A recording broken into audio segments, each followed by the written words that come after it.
xam nga loolu yëpp lan lay renvoyer. Le contrôle des gens qui sont ici et qui vivent avec nous. oui. parce que kuy am crise bay dem bay xoj soxnaam ba koy rey. billaay. mais kooku mën na dal ci keneen ak keneen koo xam ne ñoom seen yoon nekku si. qui sont les gens avec qui nous vivons ci territoire bi est-ce que am nañ ci information yi ci war est-ce que ñu ngi leen di contrôler est-ce que parce que finalement kuy dox amee crise ba di xoj jabaram ba di ko rendi waaw. kooku noonu imaginel ne munoon na dal ci keneen wala mu dal ci ñeneen te mu ngi fii Sénégal di doxe ay soxlaam il a fallu que drame bi am pour ñu mën ko identifier xam ne c'est un étranger voilà bu nekkoon fii bu dee crise boobu dëgg la mais c'est encore plus grave parce que mën na dal ci ku ne na dal ci ku ne de.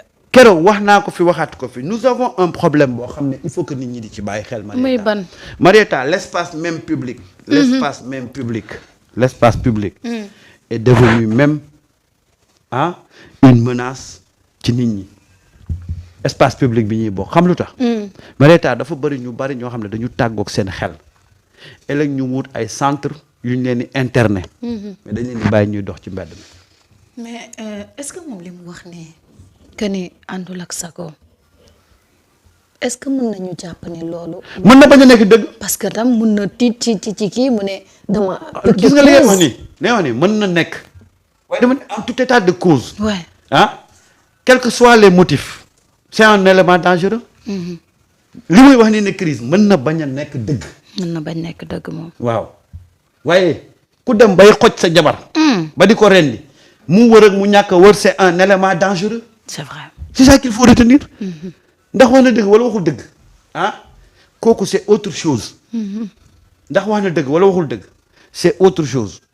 te man jàpp naa ne waxul dëgg. mais dama ne parce que li mu njëkk a wax. que ni mais Marieta oto moo jël sama jabar. mais Marieta. loolu tamit xam nga le problème mooy. oui. mën na bañ a nekk crise mais Marieta ñi fi nekk di dox nga foog ne dañoo wër. te wéruñu te wuruñu. ñoo ëpp. dañoo bëri parce que Marieta nit bu demee ba war a mën a xoj jabaram ba di ko rey kooku warut. kooku warul kooku normalul mais tamit nag Marieta bakkanu doomu aadama dafa fort. dafa fort. sa soxna nga xoj ko xoj doyul nga rey ko kooku même bu ne sax wala kooku même bu waxoon ne daa wér kee nga kooku warut.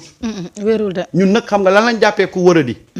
mooy ku ñu gis nga ne du mu nekk ci mbedd bi. mais am na nit ñu bari ñu ngi dox ci dëkk bi. te wéruñu. mais waruñu. mais ñun nag notion bi ñu am ci nit ku wéradi mooy toujours créer problème. dëgg la. mais ñun dama ne la suñu espace même public.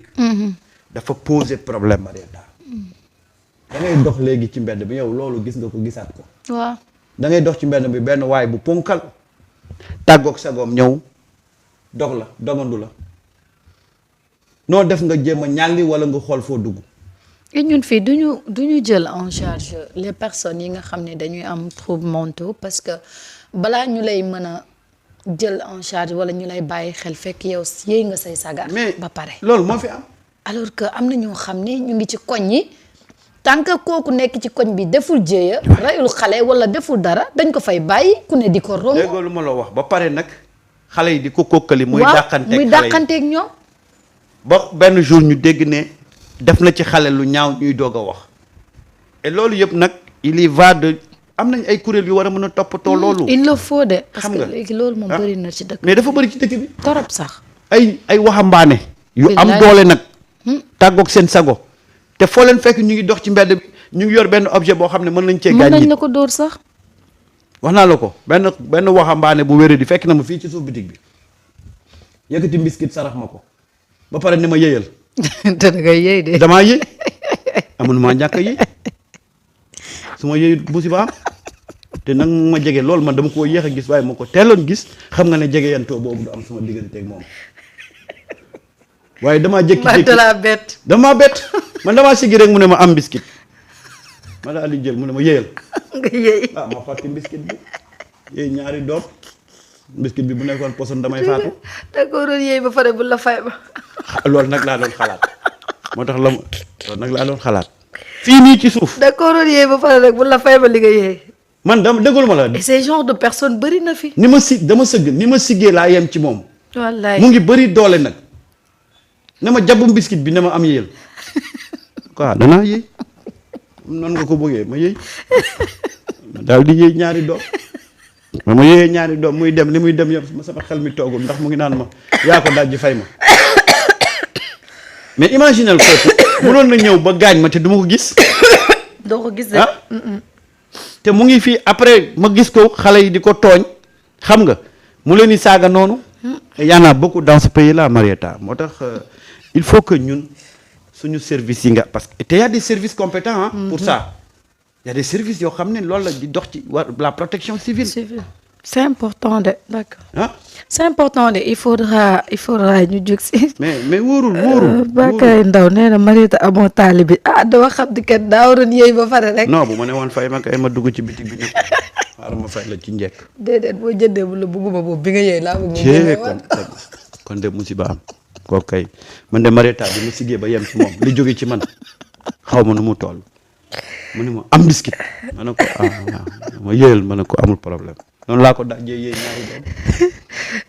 loolu di kenn mënu ci dara. mais c'est-à-dire que voilà la société moo tax nag une fois encore il faudrait vraiment ñu continuer à de recenser les gens qui sont au Sénégal.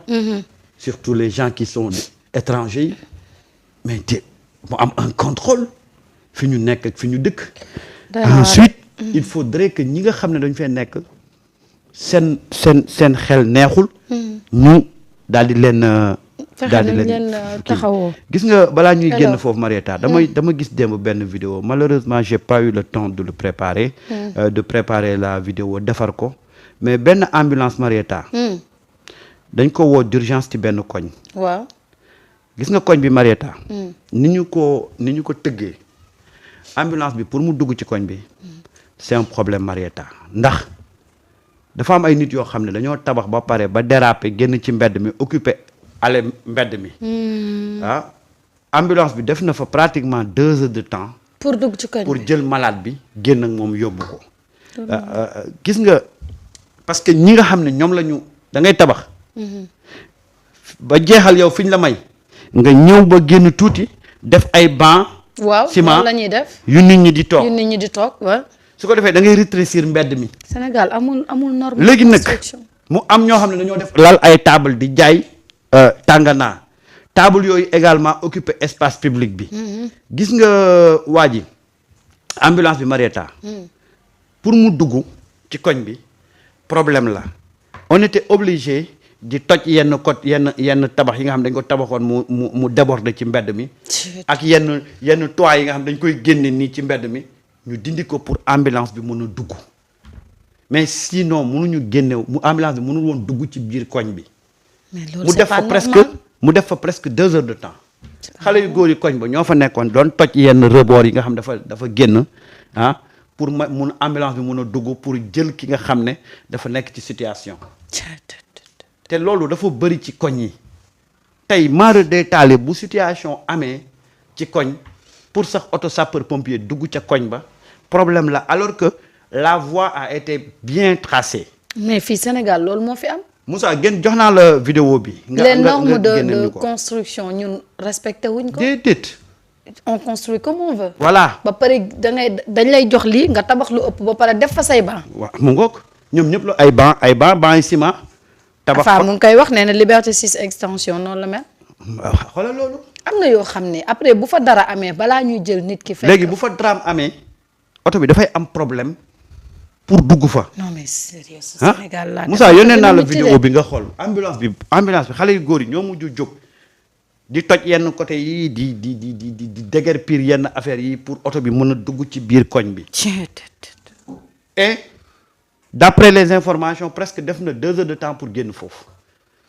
yow nga wane urgence nga am pour jël si malade. tu as un problème pour dugg ca koñ ba def fa 2 heures de temps.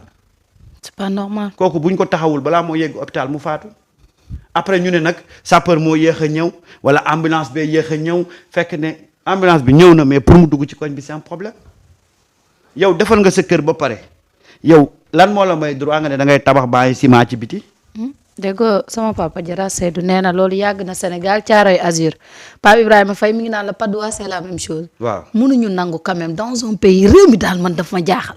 réew mi ku ne lu la neex ngay def. mais loolu moo fi am Marieta da ngay tabax ñu jox la sa espace normal. ah waay nga romb sa espace tabax fa pied tabax fa buntu kër. kii li muy Ndeye Awa Mboob li muy wax Sicap looloo fa am Sicap dañoo jël mbedd mi dañ koo tabax fa ay buntu tabax fa ay pas buntu ay bangu public mais ba yow c'est-à-dire que foofu tey bu amoon jiyee maara day taali oto sapeur mënu fa dugg. bu fa nit feebaroon ñu war ko évacuer oto mënu fa dugg. et pourtant boo xoolee le plan du quartier les ruelles sont très bien définies. très bien définies mais nit ñi ñooy dem ba passé fi ñu leen daggal ñu génn ci mbedd mi di ko occuper waxuma la dara mais da ngay gis koo xam ne day romb këram def benn espace. waaw tabax ko karo mu taw foofu glissé nit romb fa tàng daanu lu nekk mën na ko fa arrivé et voilà un peu le problème de ce pays là. moo tax bu ñuy résumer problème bi ci les acteurs politiques. wala ñu koy résumer ci les dirigeants.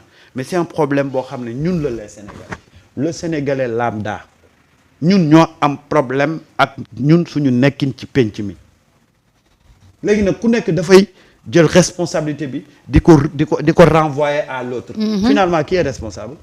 On sait pas. Tout le monde est responsable. Tout le monde est responsable. Tout le monde est responsable.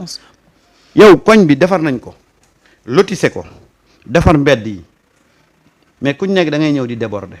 di def lu la neex parce que. ku nekk yaa ngi déborder ku nekk yaa ngi déborder kenn du wax bés bu jëyee amee nag ñu ne diw banque bii mu tabax fii la warutoon tabax kii ne mbaar mi mu génne nii moom la warutoon génne. ku nekk di wax et après nag on se renvoie les responsabilités. parce que le problème mooy ñu ngi woo ministre de l'intérieur mais ministre de l'intérieur su ñëwee ak équipe am ñu def li ñuy def ba pare wane gannaaw mais qui doit faire le travail de suivi. xanaa municipalité bi. ak waa koñ ba waruñu xool loolu aussi parce que. am na loo xamante ni ñu ngi koy bayal ci réew mi. mais ce Sénégal là tout est. mais loolu mooy problème bi parce que tey ministre de l'intérieur bu ñëwee déguerpir toj. waaw mais le ministre de l'intérieur n'a pas amul ay équipe yoo xam ne dañu fay taxaw H24. mënul nekk c'est impossible. mais population bi lan mooy sa responsabilité man bu ma xamee ne yow fii ngay tabax nii day tëj koñ bi mais man population bi man maay jóg ne la lii ngay def nii c'est pas normal boo bañee ma dem wax ko autorités yi les autorités compétentes mais on dit rien.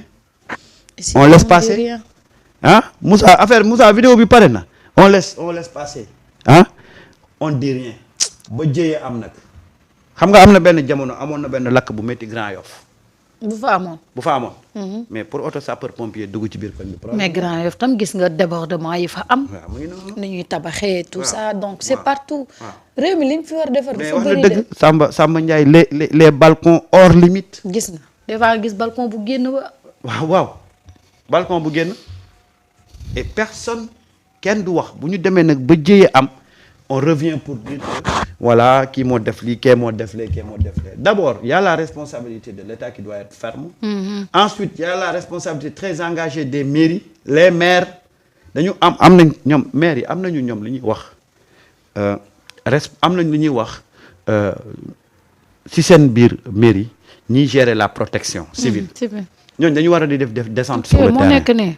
waaw dañu war a def descente gis nga ambulance baa ngi nii pour mu génn ci koñ bi gis nga kii tabax lii gis nga kii lii mu tabax nii tegu ko xel mujj gi dañoo génn di booy koñ bi ñoo génn di manœuvrer ak ambulance bi pour ambulance bi doon dimbali sax moom mbaa du gën a aggravé wala mais yow dafa métti ji xam nga ne boo feebaree ba woo ambulance waaw mooy ñu war la jël si ñu war la jël si ambulance bi def 2 heures de temps pour dugg ci waaw gis nga ambulance même toit yi génn débordé day am problème sax di ko mbëkk gis nga xale yi niñ nekkee nii di ko jéem a orienté pour mu am fu mu jaar et il a fait 2 heures de temps là-bas 2 heures de temps ci ambulance bu ñëw ne day jël nit ku feebar waaw voilà le Sénégal et les Tout est à mairies refaire, hein. à travers seen service de protection civile dañu war di envoyer di def ay descentes Ouais, c'est quotidiennes sur le important, terrain surtout loolu, pour surtout voir loolu. un peu quel est le problème. Voilà un peu le Sénégal ku nekk da ngay toog di def lu la neex bés bu musiba amee nag ku nekk di wax. ku nekk di wax ñu def ko cas alors que yow mi nga xam ne yaa nekk ca koñ ba yow da nga war a nekk un alerteur quand il y a des choses yoo xam ne c'est pas normal yow bu ci xaar kenn déedéet. demal saisir la mairie si la mairie ne réagit pas ah yow en tant que citoyen def nga sa li la war mais on dit rien ku nekk day ñëw xool nu mu ko neexee mu samp ko ci mbedd mi def nu mu ko neex. def nu mu ko neexee dëkk bi lañ fi war defar dafa bëri de. mais même les doodaan mais les doodaan dafa am service yoo xam ne ñoom la ñu habilité pour ñu defar doodaan léegi koñ yi sax ñooy defaral seen bopp. mais ay moo doodaan. tax loo ci gis ci doodaan yi parce que nee nañ oto yi niñ fay jaaree dañuy daw xel seen xale yi c'est vrai mais du yow yaay jug defar. mais da ngay dem service da ngay dem saisir les autorités compétentes ñu defal le doodaan ah mais voilà un peu le problème du Pape Samb nee na Sébikotane aussi noonu la mel. mu ngi koy fii Sénégal booy wër li mel noonu. moo tax nag ñun nous avons un problème et le problème fondamental c'est nous. c'est nous ah. waaw. ku ci nekk nag après day jóg di commenter dégager ci responsabilité am kii dégager ci